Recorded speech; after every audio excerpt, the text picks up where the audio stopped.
Conference का दामन थाम लिया है और उनको सरकार बनाए जाने का दावा करने वाले पार्टी में उनका स्वागत करते हुए आप देख सकते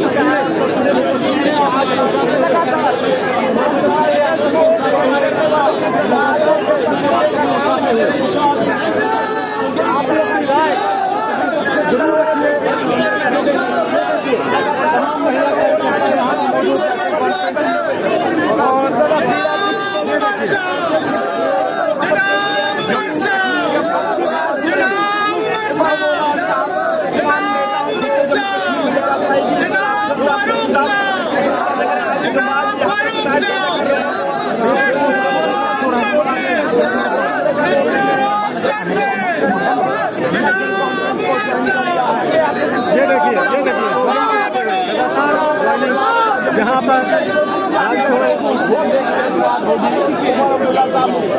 खासा जो टाइम निकाला है आज पूर्व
मैं कुछ नहीं कहूँगा ना, क्या हो गया आप लोगों को? कुछ देख रहे हैं उमर साहब, आप उमर साहब आज बड़ा कुछ दिख रहे हैं आप उमर साहब आज हैंडसम भी लग रहे हैं सर। ज्यादा से ज्यादा करेंगे और अपने आवाम की सेवा करेंगे, उसका हमें यार गल सुनो, पागल नहीं है ना।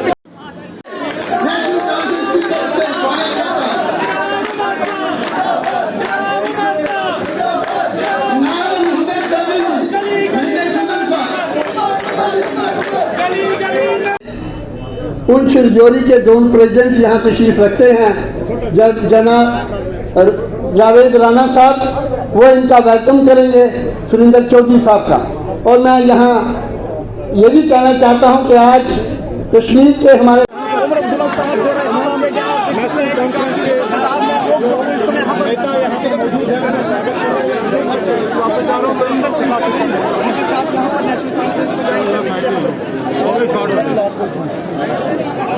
आप देख रहे हैं तस्वीरें लगातार आप तक साझा करने की कोशिश कर रहे हैं।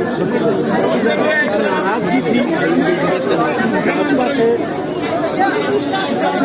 सुरेंद्र चौधरी जी को, और जिसकी वजह से उन्होंने आप देख सकते हैं यहाँ देख सकते हैं कि किस तरह से बीजेपी किस तरह से पूरे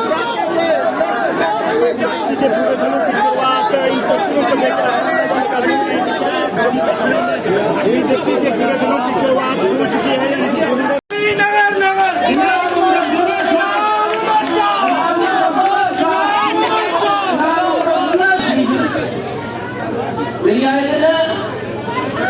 और मैं सारे पहले भी और नौजवान साथी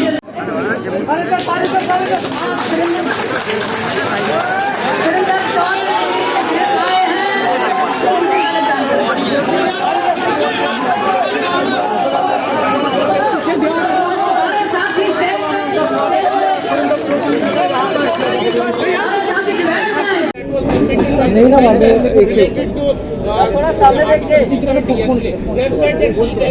no bearing on this particular case, and we are only going to judge the case as per the constitutional validity of the entire matter. I absolutely wholeheartedly welcome what the Honorable Supreme Court said today with regard to the affidavit filed by the Government of India.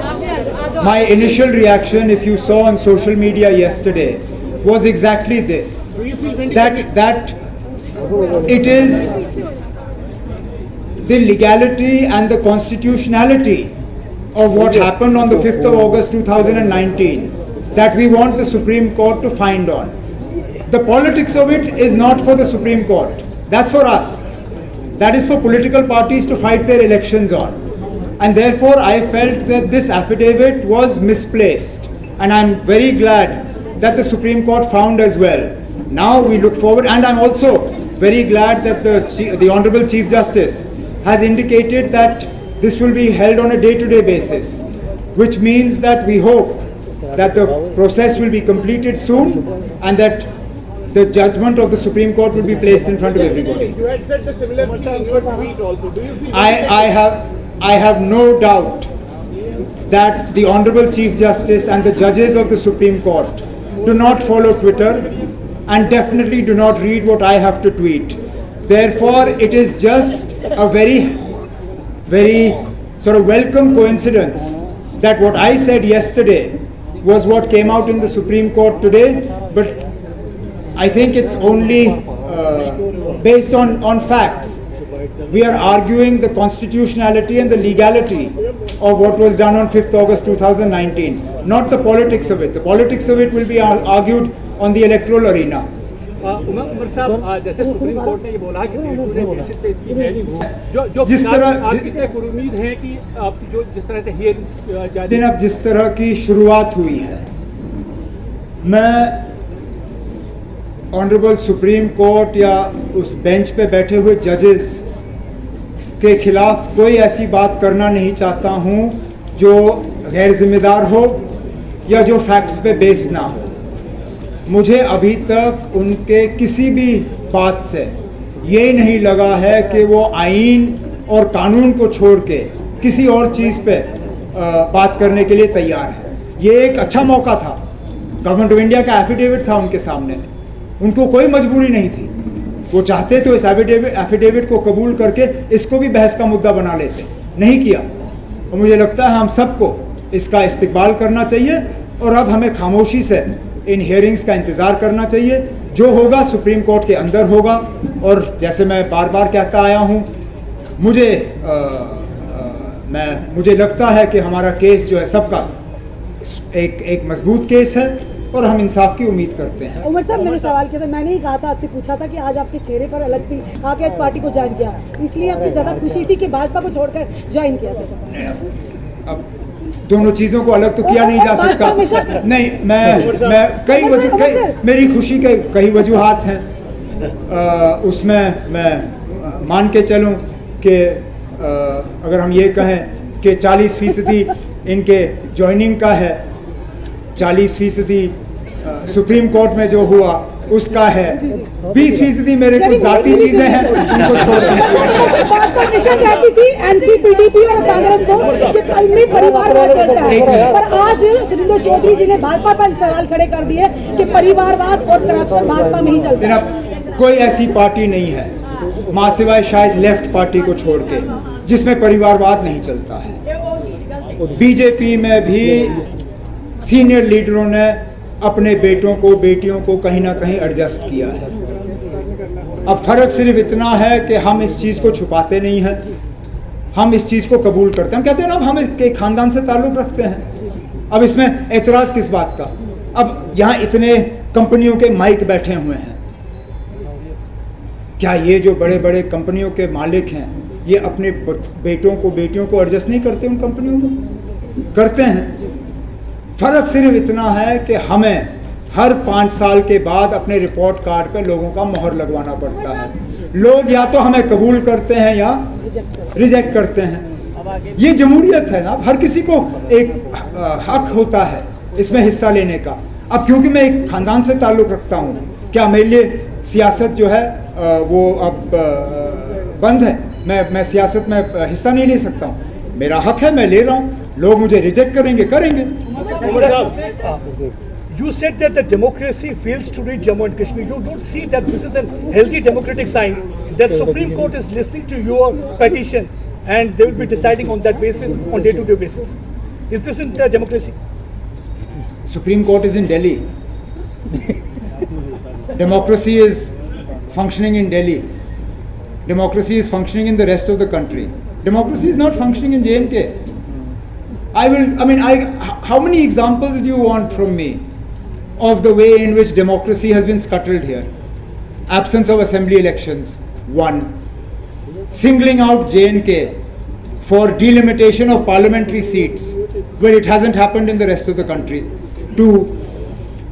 The way in which the DDC election results were actually rigged by withholding the election to the chairperson post so that they could influence DDC members to go against the mandate that they had actually got from the people. The way in which anti-defection laws are not applied to DDCs and BDCs. This is all a concerted effort to destroy democracy. And then when people sitting in high office start interfering in day-to-day politics, how is that democracy? Sir गृह मंत्री अमित ठीक है ना, 1 minute के लिए मानते हैं ना हम जिम्मेदार हैं। 2014 के बाद जो लोग मरे उसकी जिम्मेदारी किसको? जो पुलवामा में हुआ उसके लिए हम किसको कसूरवार ठहराएं? जो रजौरी में हुआ डीजी में, जो बुद्धल में हुआ उसके लिए कौन कसूरवार है? मैं, जो मेरा कसूर है वो मैं मानता हूं, मैं अपने जिम्मे लेता हूं। ठीक है जी, आप मुझे कसूरवार ठहराते हो, मैं कसूर कबूल करता हूं। जो लगातार पिछले 2-3 सालों में कश्मीरी पंडित और माइनॉरिटीज़ कश्मीर में टारगेट किए गए, उसका कसूरवार कौन? मैं हुकूमत में हूं नहीं, ना पीडीपी है ना कांग्रेस है। तो जहां आप हमें कसूरवार ठहराते हो वहां पे आप हमें यह भी बताइए, जो पुलवामा में हुआ, कितने लोग मरे पुलवामा में? 40। उसके लिए कसूरवार कौन? उसी आप बताइए, हमें और कोई नहीं। हम अपना कसूर जो है वो कबूल करते हैं। आप ये बताइए कि उन कत्लों के लिए कौन कसूरवार? एलजी साहब, DG, chief secretary, army commander, chief of army staff, कोई ना कोई तो कसूरवार है, क्योंकि हम हुकूमत में है नहीं। बताएं कौन? हम भी सुनना चाहते हैं। सर भाजपा वाले प्रधानमंत्री नरेंद्र मोदी ने हाल ही में आप पर व्यक्तिगत हमला किया। उन्होंने कहा कि अगर अब्दुल्ला परिवार का भला चाहिए तो उनको वोट कीजिए, अगर अपने बेटों और बच्चों का भला चाहिए हमें कीजिए। आपको लगता है ये जो नहीं, सॉरी, एक बार फिर बताइए, क्योंकि ये मैंने प्रधानमंत्री का सुना नहीं था। आपके ऊपर व्यक्तिगत हमला किया, it's a personal comment on your family. He said कि अगर आपको अब्दुल्ला परिवार का भला करना है तो अब्दुल्ला परिवार को वोट कीजिए, यानी कि नेशनल कॉन्फ्रेंस को कीजिए, लेकिन अगर बच्चों को और बेटों को करना है तो मुझे कोई गिला नहीं है इससे। प्रधानमंत्री बहुत बड़े आदमी हैं, उम्र में भी मुझसे ज़्यादा हैं। वो जो भी हमारे बारे में कहना पसंद करें, मुझे कोई एतराज़ नहीं है, वो करें। उमर साहब, और मैं उनकी बात में ये टिप्पणी नहीं करूँगा। सिर्फ इतना कहूँगा कि अगर यही है तो प्रधानमंत्री साहब इलेक्शन बुलाएं। हम देखते हैं लोगों को क्या भला, किसका भला चाहिए। आप लोगों को मौका ही नहीं दे रहे हो, लोग उसमें फैसला करेंगे उनको किसका भला चाहिए। इलेक्शन कराइए, नतीजा आपके सामने होगा। लोग नेशनल कॉन्फ्रेंस को पसंद करते हैं या नहीं करते हैं, लोगों को फैसला करने दीजिए। हम अपने आप को राजभवन के जरिए उन पर ठोस नहीं रहे हैं, हम मौका मांग रहे हैं। अच्छा, अब चलिए, आपने पार्लियामेंट के इलेक्शन कराने ही कराने हैं, पार्लियामेंट के साथ असेंबली का भी कराइए। दूध का दूध, पानी का पानी। अगर लोगों को वजीर आजम की बात सही लगी, हम हार जाएंगे और मैं वो हार कबूल कर लूंगा। मौका दे दीजिए, हम देख लेते हैं कौन सही कौन गलत। जम्मू कश्मीर केंद्र शासित प्रदेश में चुनाव अभी नहीं हो रहे हैं। भाजपा के तमाम नेता ये कहते हैं कि ना तो जम्मू कश्मीर में बाप बेटी की सरकार बनेगी, ना ही बाप बेटे की। किस तरह से आप देखते हैं सर? आप अभी तो सरकार किसी की नहीं बन रही है। ना बने बाप बेटे की, ना बने बाप बेटी की, किसी की तो बने। करें ना। क्या इतने डरे हैं कि हम में से कोई ना कोई जीत जाएगा कि वो इलेक्शन ही नहीं करा रहे हैं? क्योंकि उनको पता है कि उनके कहने में और हकीकत में बहुत ज़मीन आसमान का फ़र्क है। मैं आज आपसे दावे से कह रहा हूं, अगर आज अभी इलेक्शन बुलाए जाते हैं, बीजेपी 10 नंबर क्रॉस नहीं करेगी। ये कहते हैं 50 पार तो करें ना। मैं थकता हूं ये कहते हुए। अगर उनका 50 पार होना है तो मतलब हुकूमत उनकी है, जीत उनकी, इलेक्शन क्यों नहीं? ये तो हुआ ना क्रिकेट मैच में। क्रिकेट मैच में मैं कहूं ना मेरी टीम सबसे मजबूत, मैं जीत जाऊं, लेकिन जब पिच सामने हो तो मैं मैदान पर उतरूं ही ना। मैं बोला मैंने बैट नहीं पकड़ना, जीतूंगा मैं लेकिन बैट नहीं पकड़ूंगा। यही बीजेपी का हाल है, कहते मैं जीतूंगा लेकिन इलेक्शन के लिए तैयार नहीं है। अब ये मैं माफी चाहता हूँ, बीजेपी कहती है मैं तैयार हूँ लेकिन इलेक्शन कमीशन तैयार नहीं है। इलेक्शन कमीशन ने साफ कहा है कि उनको गवर्नमेंट ऑफ इंडिया से इशारा चाहिए कि यहाँ हालात इलेक्शन के लिए साजगार है या नहीं है। Chief election commissioner of India ने कहा है कि वी एक्सेप्ट देरी जा रही है यहाँ इलेक्शन कराने के लिए, इजाजत मिले, इलेक्शन हो। लोगों को बाप नहीं चाहिए, बेटा नहीं चाहिए, बेटी नहीं चाहिए, कहीं से पोता पोती दामाद कोई ना कोई आ ही जाएगा, आ जाए ना, मुझे कोई एतराज नहीं है, लेकिन कम से कम इलेक्शन हो। शुक्रिया उमर साहब। Thank you. Last one. 2024 को लेकर किस तरीके से विपक्ष एकजुट हो रहा है? अभी 17-18 तारीख को बेंगलोर में भी मीटिंग हो रही है, आप और महबूबा जी भी उस विपक्ष। मैंने कभी महबूबा जी के लिए जवाब नहीं दिया, ना मैं इस बात को पसंद करूंगा कि वो मेरे लिए जवाब दे।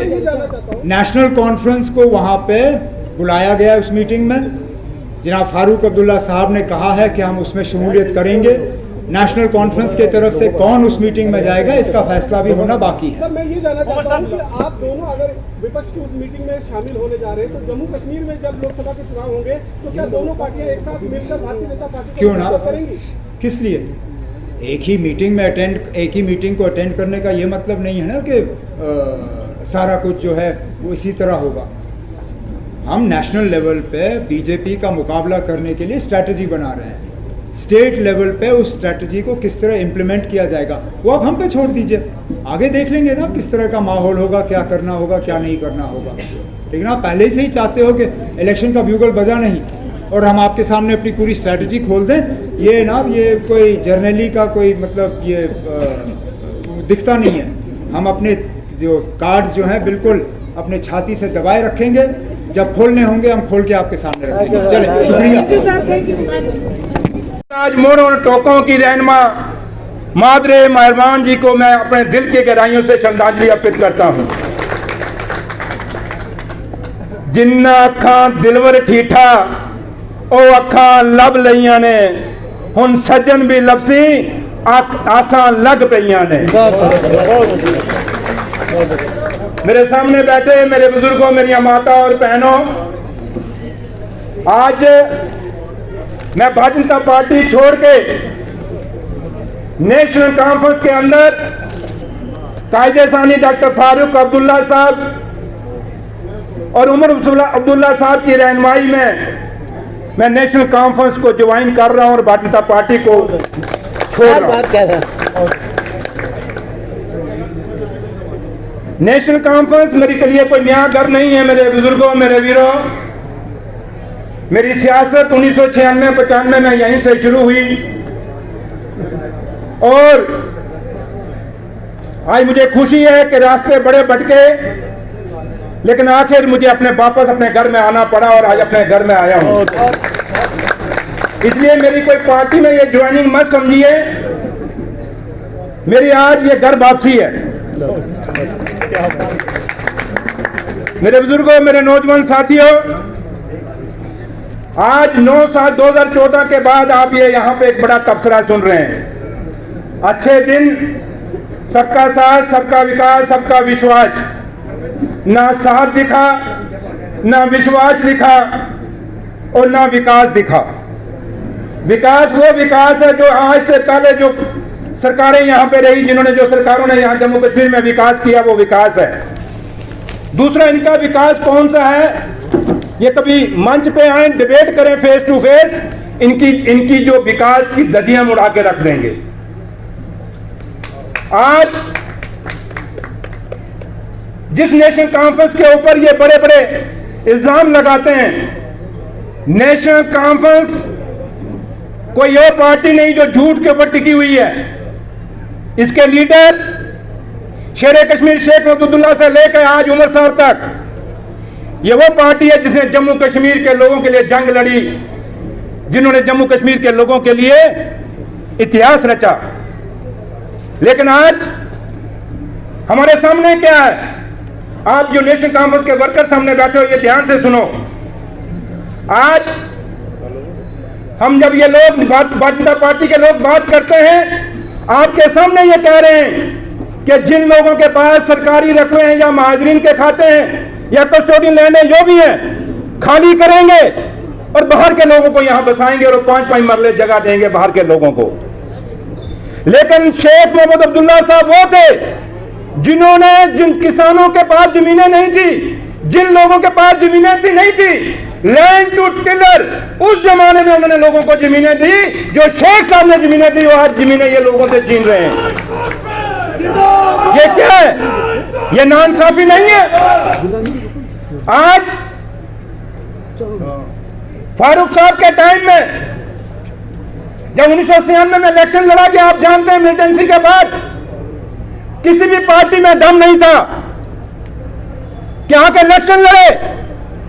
इस जम्मू कश्मीर रियासत को जो खून से लथपथ थी, इसको दलदल से निकाला जाए।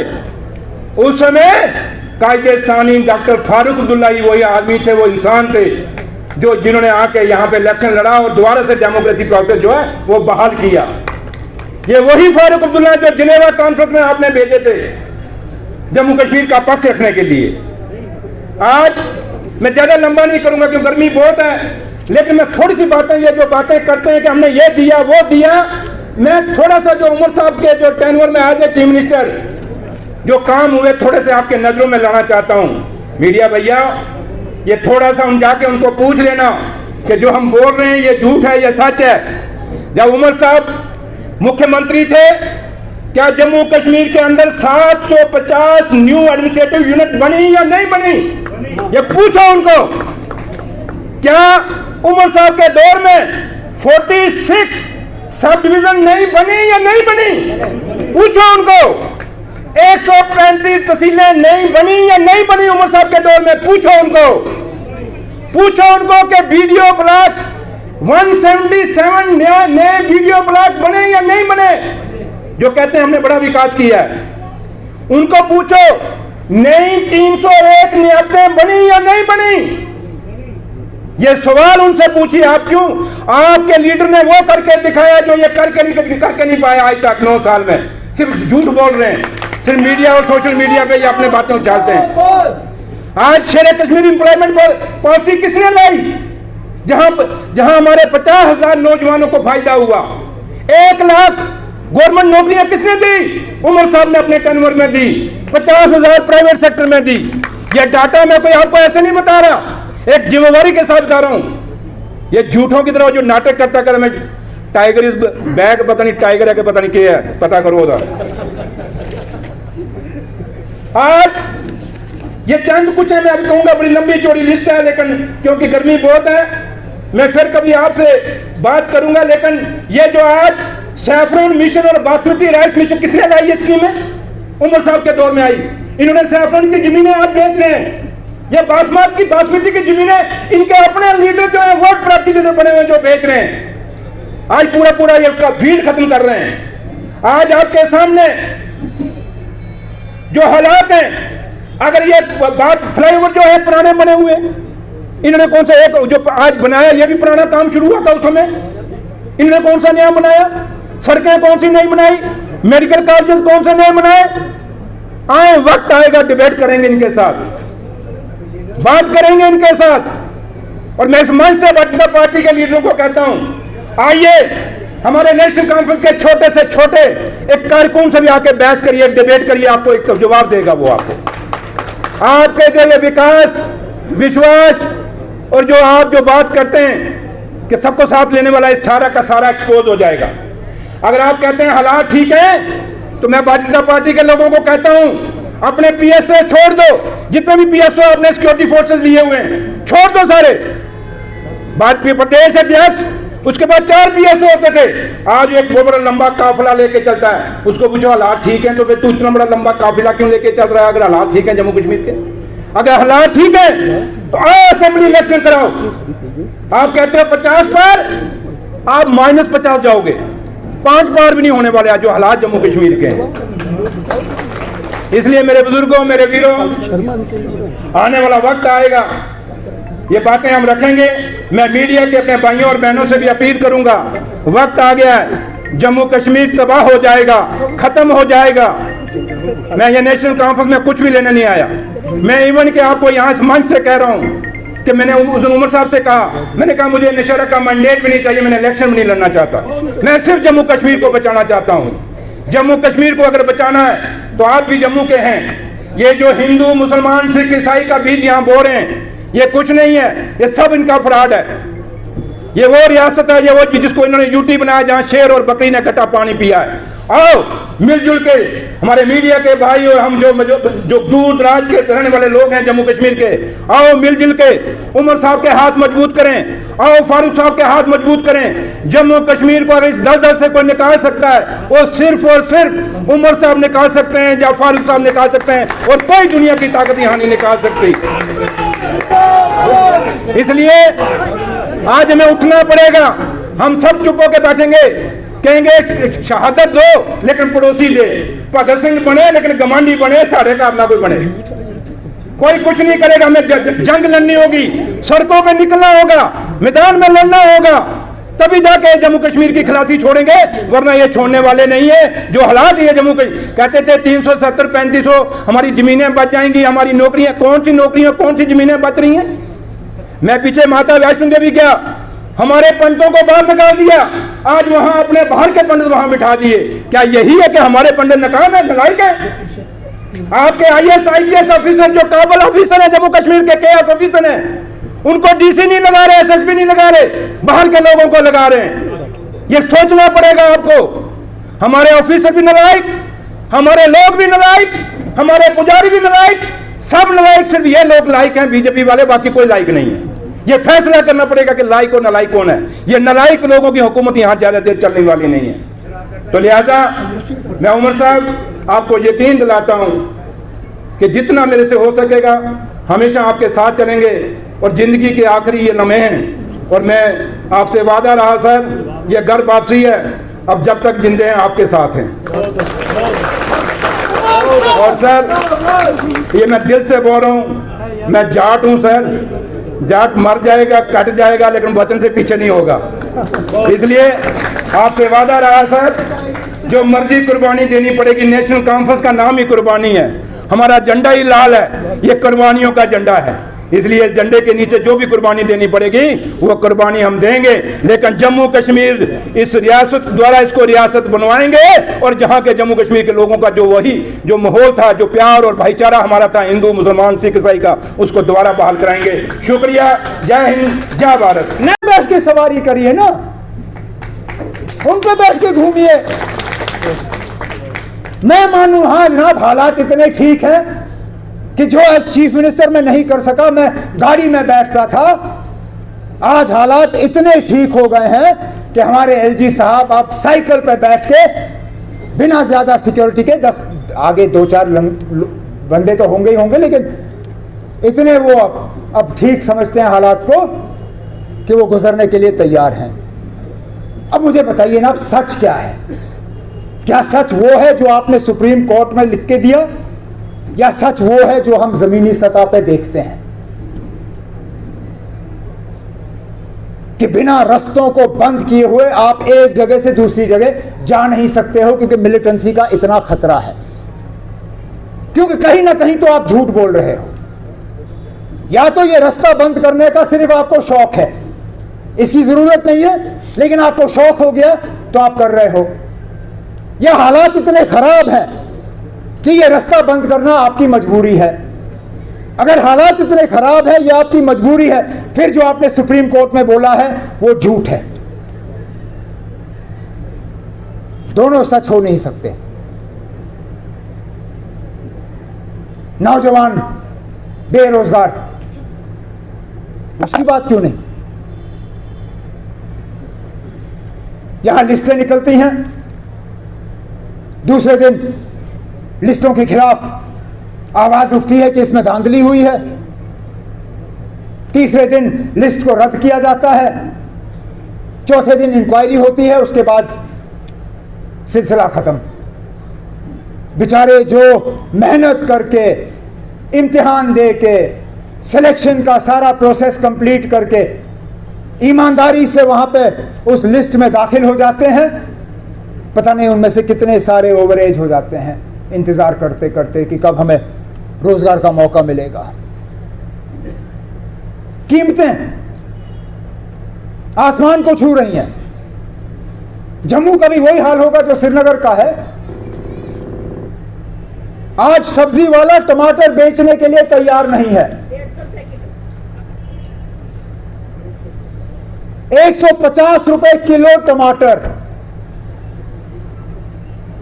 जब हम जाते हैं सब्जी वाले के पास और उससे टमाटर पूछते हैं, कहते हैं ना टमाटर के भाव और जाफरान के भाव में ज्यादा कीमत का फर्क है नहीं, टमाटर कोई खरीदता ही नहीं, हम रखते नहीं। 5 किलो चावल का वादा हुआ, दिखा नहीं, अब कहते हैं हम 15 देंगे। अरे 5 नहीं मिला, 15 कहां से आएगा? कहते हैं हम जमीनें देंगे। पहले तो आप जमीनें छीन रहे हो उन लोगों से जिनको उन जमीनों का मालिकाना हक है, और फिर बसा किसको रहे हो कोई पता नहीं, कोई इसमें सफाई नहीं।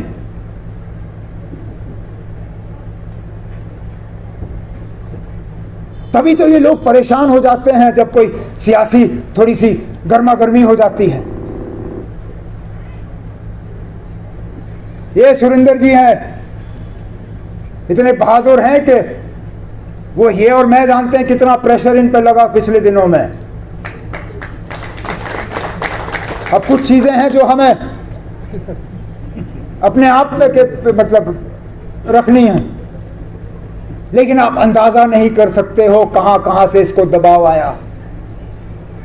मैं कहता हूं वो लोग अगर इस रियासत को चलाने में इतनी मेहनत करते, जितनी मेहनत इन्होंने इसको रोकने पे की,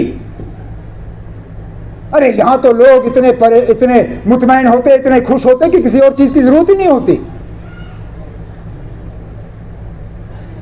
अरे किन किन ओहदों पे वो लोग बैठे हैं जिन्होंने इनको पकड़ने की कोशिश की, कितने अफसर इनके पीछे लगाए। मैं इन अफसरों से कहता हूं ना, जरा सा शर्म तो करो। आप लोग सरकारी मुलाजिम हो, आपको हर हुकूमत के साथ काम करना है। ये लोग आज हैं, हमेशा के लिए नहीं होंगे। मत करो, हमेशा के लिए नहीं होंगे। और मैं मानता अगर आपको अगले 6 महीने 1 साल में रिटायर होना है, फिर तो ठीक है, आप इन्हीं का साथ देते देते रिटायर हो जाओ। लेकिन वो लोग जिनको आगे 15-15, 20-20 साल का सर्विस है, कम से कम उस सर्विस का तो लिहाज करो। अपनी नौकरी के साथ इंसाफ करो, वफा करो। आपका काम नहीं है सियासत में पढ़ना, वो सियासतदानों का काम है। कौन आता है, कौन जाता है। जो लगता है जैसे हुकूमत का काम है तंजीमों को यहां तोड़ना और जोड़ना। हमारे साथियों को यहां से लेने में भी इन्हीं लोगों का रोल है, और जो हमें ज्वाइन करने की कोशिश, उनको रोकने में भी इन्हीं लोगों का रोल। मैं क्या बताऊं, कश्मीर से एक सीनियर एक रीजनल पार्टी से ताल्लुक रखता है वहां कश्मीर में, जाना पहचाना, हमें ज्वाइन करने की उसने वो मन बना लिया था। चुपचाप मुझे मिला भी, डेट भी फिक्स हुआ, और फिर इंतजामिया पीछे पड़ गई। गलती वही की कि उसी वक्त मुझे उसको पकड़ना था, हार पहना के उसकी तस्वीर लेके पूरे बाजार में बेचना था मैंने। अब मैं भी बेवकूफ, बंदा सीख जाता है इसी तरह। मैंने कहा कोई बात नहीं ना, आप जाओ अपने वर्करों को तैयार कर लो, हम कर लेंगे फंक्शन 10-15 दिन के बाद। उन 10-15 दिनों में इतना प्रेशर। अच्छा, बीजेपी का वो है नहीं, लेकिन सबसे ज्यादा फोन अगर उसको आए तो बीजेपी वालों के आए, आप नहीं जा सकते हो, हम आपकी बात आपको इससे कराएंगे, आपकी बात उससे कराएंगे, आप दिल्ली आओ, आपकी मीटिंग हम फलाने से कराएंगे। भाई ठेकेदार था, कहा तुम्हारे भाई के हम ये ठेके कैंसिल करेंगे। उसने हाथ जोड़े, कहा ना अब गलती हो गई, कान पकड़ता हूं, जहां हूं बैठूंगा, दिल नहीं लगता है लेकिन नहीं जाऊंगा। ये हुकूमत कर रही है, इसीलिए तो लोग परेशान हैं। और बिल्कुल सही कहा सुरेंद्र जी ने, जो मैं कहने वाला था। अगर सारा कुछ ठीक है, अगर हम लोग किसी काम के नहीं, हम नालायक हैं, अगर आप कहते हो हम चोर हैं, आप कहते हो हमने हुकूमत की किसी का भला नहीं किया, आप लोगों ने 3-4 सालों में तूफान किया यहां पे, तो इलेक्शन क्यों नहीं? अरे भाई इलेक्शन क्यों नहीं? सुप्रीम कोर्ट में यह भी समझाइए कि क्यों 5 साल हो गए जम्मू कश्मीर को गवर्नर रूल के अंदर। आखिरकार क्या मजबूरी है?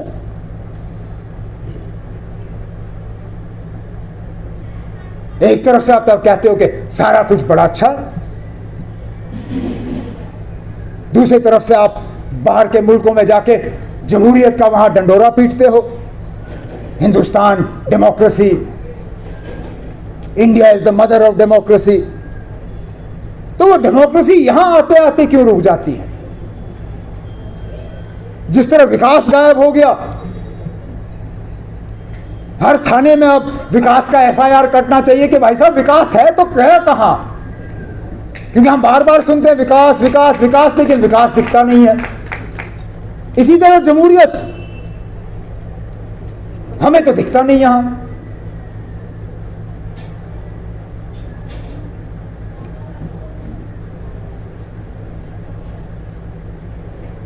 लेकिन कोई वक्त हमेशा के लिए नहीं होता है, बदलाव आना ही आना है। लेकिन हमारा फर्ज बनता है कि हम लोगों तक पहुंच के लोगों की बात सुने, अपनी बात लोगों के सामने रखें, अपनी तंजीम को मजबूत करें, क्योंकि जिस दिन वो इम्तिहान हमारे सामने होगा, हम सही उम्मीदवार सामने रख के उस इम्तिहान में कामयाबी हासिल करें। यही हमारा मकसद और मंजिल होना चाहिए। फिलहाल इसमें सुरेंद्र जी का एक बहुत अहम रोल बनता है, और मैं इनको यकीन दिलाना चाहता हूं कि जहां पे भी ये होंगे, मैं कंधे से कंधा मिला के इनके साथ खड़ा होऊंगा, जम्मू कश्मीर और जम्मू कश्मीर के लोगों के लिए, ताकि हम इस रियासत को इस दलदल से निकाल के लोगों के चेहरों पे जो मायूसी है, उस मायूसी को दोबारा एक मुस्कुराहट में तब्दील करें। क्योंकि बहुत हो गया ये मायूसी, ये उदासी। अब लोगों का हक है कि वो थोड़ा मुस्कुराएं, थोड़ा वो राहत महसूस करें। मैं इंतज़ार कर रहा हूं कि कुछ दिनों के बाद हमारे सदर मोहतरम जनाब फारूक अब्दुल्ला साहब वापस आएंगे, वो बाहर गए हैं। उसके बाद सुरेंद्र जी को एक अच्छे से अच्छे ओहदे पे तंजीम के अंदर एडजस्ट करके, ताकि पूरे जम्मू कश्मीर में ये न सिर्फ नेशनल कॉन्फ्रेंस को मजबूती दिला सके, बल्कि लोगों के साथ हमारा तालमेल जो है उसको, बिमला जी मत करें, उसको और ज़्यादा बढ़ाएं।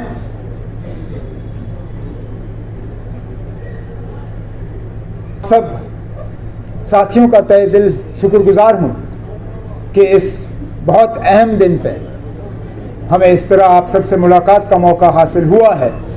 इस उम्मीद के साथ कि इसके बाद सुरेंद्र जी आपके यहाँ एक अच्छा खासा बड़ा जलसा, जिसमें हम जनाब फारूक साहब को भी लाएंगे, बिल्कुल सर, बाकी बातें वहाँ पे कर लेंगे। इन्हीं अल्फाजों के साथ बहुत बहुत शुक्रिया। हमारे लिए एक बहुत, ये न सिर्फ एक अहम दिन रहा है, बल्कि एक बहुत खुशकिस्मत दिन रहा है। एक तरफ से हम उस महान हस्ती मेरी दादी, जिनको प्यार से जम्मू कश्मीर के लोगों ने मादरे मेहरबान का खिताब दिया, हम उनको याद कर रहे हैं, उनकी बरसी है। उसके साथ साथ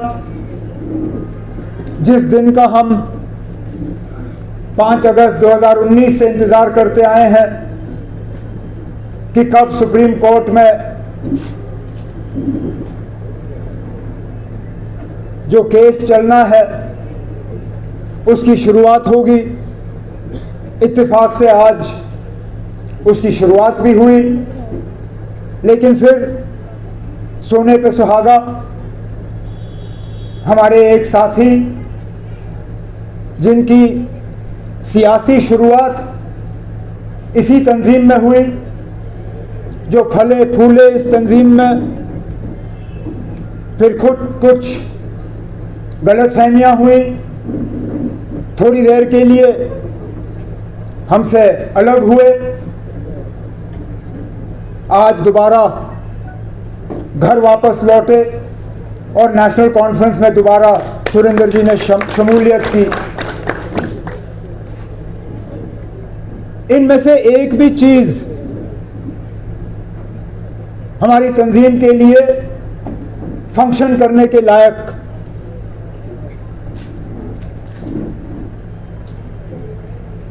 खबर बनती, लेकिन एक ही दिन 3 चीजें, पता नहीं अखबार वाले किस चीज को ज्यादा जोर देंगे और किस चीज को पीछे रखेंगे, क्योंकि अपने आप में तीनों चीजों की अपनी अहमियत है।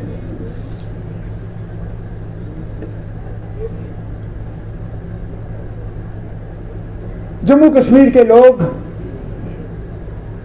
हर लिहाज से आज परेशान हैं।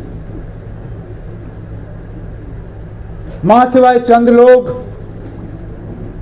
जिनका मौजूदा हुकूमत के साथ तालमेल बना हुआ है, उनको शायद आप मुस्कुराते हुए पाओगे, लेकिन आम लोग जम्मू कश्मीर के जो बाशिंदे हैं परेशान हैं, मायूस हैं, नाराज हैं। उनको समझ नहीं आता कि जो उनके साथ बड़े बड़े वादे हुए थे, उन वादों को इसी तरह अधूरा क्यों छोड़ा गया। जहां इंसाफ की बात हुई वहां इंसाफ मिला नहीं, जहां रोजगार की बात हुई वहां रोजगार मिला नहीं, जहां तरक्की की बात हुई वहां तरक्की मिली नहीं, अमन की बात हुई, भाईचारे की बात हुई, वो भी अधूरा रहा। आज घर चलाना मुश्किल होगा, महंगाई आसमान पे, खाने की चीजें मिलती नहीं, घर चलाना लगभग नामुमकिन। हुकूमत की तरफ से ऐलान होते हैं, लेकिन जमीनी सतह पे उनको अमली जामा पहनाने वाला कोई नहीं।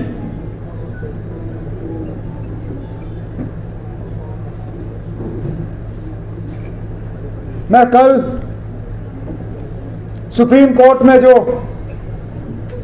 मरकजी हुकूमत की तरफ से जवाब वहां डाला गया, मैं उसको बड़े गौर से पढ़ रहा था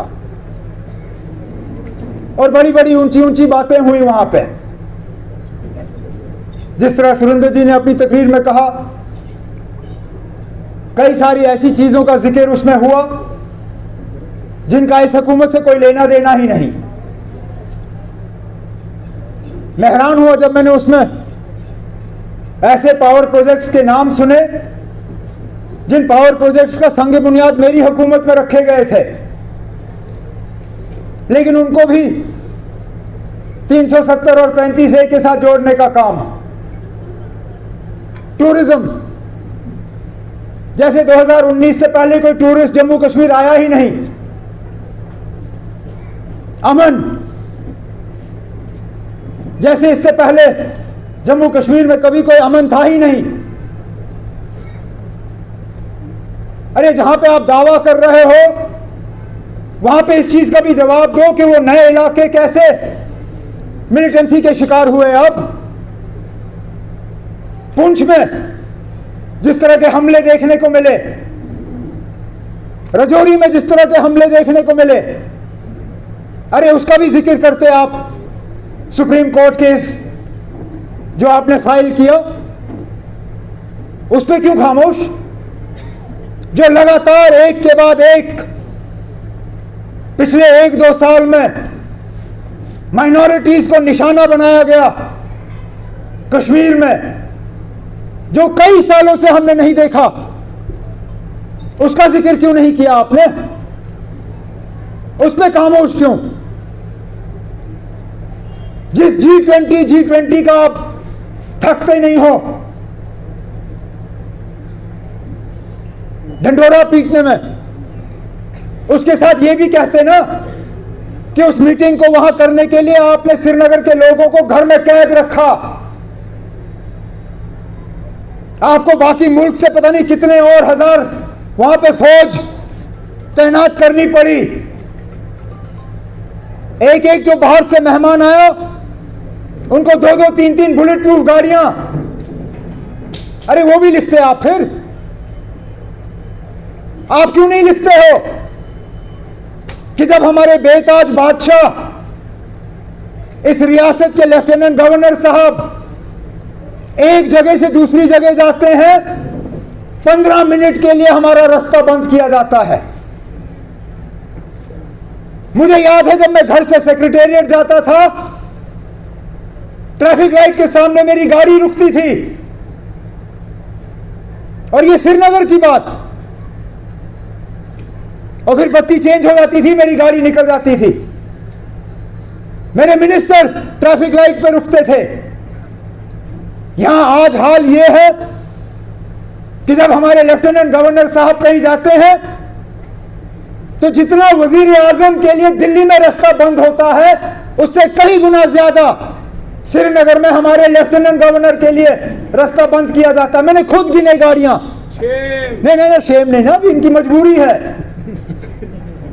मजबूरी है क्योंकि हालात ठीक नहीं है, डरे हुए हैं। इसके बिना वो घर से निकलने के लिए तैयार नहीं। बदकिस्मती उनके मेरे घर के सामने से गुजरना पड़ता है। टू टू टू टू टू टू मैं साइरन सुनता हूं, कहता हूं देखता हूं कौन गुजर रहा है। यकीन माने पहले 4 मोटरसाइकिल एक के बाद एक टू टू टू टू, तेरा रास्ता बंद करने का टाइम आ गया, बंद। उसके बाद जीपों में हाथ यूं यूं टू टू टू टू, रुको। बेचारा जिसकी गाड़ी साइड पे पार्क हुआ हो उसको तो कहते हैं हटाओ हटाओ गाड़ी यहां से, चलो यहां पार्किंग नहीं। जो स्कूल के बाहर अपने बच्चों को उठाने के लिए इंतजार कर रहे हैं, किसी की मां, किसी की बहन, किसी का ड्राइवर, कहते चलो हटो हट, ले जाओ गाड़ी। सारा रास्ता साफ करके उसके बाद फिर 4 गाड़ियां, फिर कहीं बीच में छुपाई हुई गाड़ी एक, जिसमें हमारे एलजी साहब फिर निकल जाते हैं। अब एक तरफ से तो आप सुप्रीम कोर्ट में कहते हो कि हालात बिल्कुल ठीक हैं, अगर हैं तो जो आपने श्रीनगर में ये साइकिल सजाए हुए हैं जरा उन पे बैठ के सवारी करिए ना, उन पे बैठ के घूमिए। मैं मानूं हाँ जनाब हालात इतने ठीक हैं कि जो एज चीफ मिनिस्टर मैं नहीं कर सका, मैं गाड़ी में बैठता था, आज हालात इतने ठीक हो गए हैं कि हमारे एलजी साहब आप साइकिल पर बैठ के बिना ज्यादा सिक्योरिटी के 10 आगे 2-4 बंदे तो होंगे ही होंगे, लेकिन इतने वो अब ठीक समझते हैं हालात को कि वो गुजरने के लिए तैयार हैं। अब मुझे बताइए ना, अब सच क्या है? क्या सच वो है जो आपने सुप्रीम कोर्ट में लिख के दिया, या सच वो है जो हम जमीनी सतह पे देखते हैं कि बिना रास्तों को बंद किए हुए आप एक जगह से दूसरी जगह जा नहीं सकते हो क्योंकि मिलिटेंसी का इतना खतरा है? क्योंकि कहीं ना कहीं तो आप झूठ बोल रहे हो। या तो ये रास्ता बंद करने का सिर्फ आपको शौक है, इसकी जरूरत नहीं है, लेकिन आपको शौक हो गया तो आप कर रहे हो। यह हालात इतने खराब हैं कि यह रास्ता बंद करना आपकी मजबूरी है। अगर हालात इतने खराब है, यह आपकी मजबूरी है, फिर जो आपने सुप्रीम कोर्ट में बोला है वो झूठ है। दोनों सच हो नहीं सकते। नौजवान बेरोजगार, उसकी बात क्यों नहीं?